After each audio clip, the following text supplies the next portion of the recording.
Маған тұрмысқа шығасың ба? Менің жасым 17-те ғой. Мен қорған. Қорықпа. Мен қасың боламын. Бәрін ертерек білгенімде ғой. Барлығы 2020 жылдың жазында басталды. 11 сыныпты тәмамдап, 2-3 жылда бір баратын нағашыларымның ауылына қарай жол тарттым.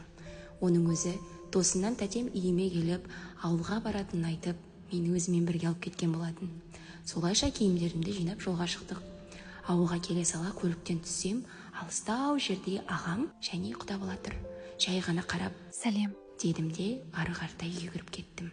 Солай күнімді өткіздім. Келесі күні бәріміз бірге походқа шығып көңіл көтердік.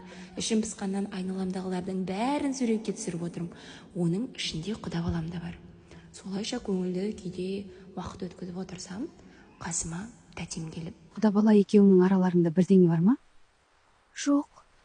Екі көзі сенде ғой. деп бір ұялтты. Солайша күнімізді әсем түрде тәмамдап, біз ауылға, ал құдабалақ Астанаға қарай жолға шығады. Бірнеше күннен кейін мен де Астанаға оралам, бірақ әркім өз өмірін сүрумен арпалыс. Уақыт өте келе, 3 айдан кейін телефонымды тазалап отырсам, ішімнен жаңағы құдабаланың видеосын тауып алам. Сөйтіп, мына видеоны құдабалам міндетті түрде көру керек деген оймен, екеумізге де ортақ келетін туысымызға осы видеоны ағаңа жіберші деген өтінішпен SMS жазам.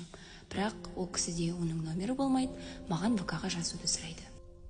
ВК-дан парақшасын тауып, видеоны жіберіп, екеуміз тағы да бір күліп аламыз. Сол күннен бастап, бір-бірімізбен хат алмасу біз үшін күнделікті әдетке айналады. Арада 3 ай уақыт өтті. Туған күніме санаулы күндер қалды. Бір кезде құдабалам, мен де сенің туған күніңе келсем бола ма деген өтініш тастайды. Ұялғанымнан әрине келіңіз дедім, бірақ бар ойым туыстарым не айтады. Солайша туған күнім келіп жетті. Құдабаланы көріп, әпкелерім ұрысты.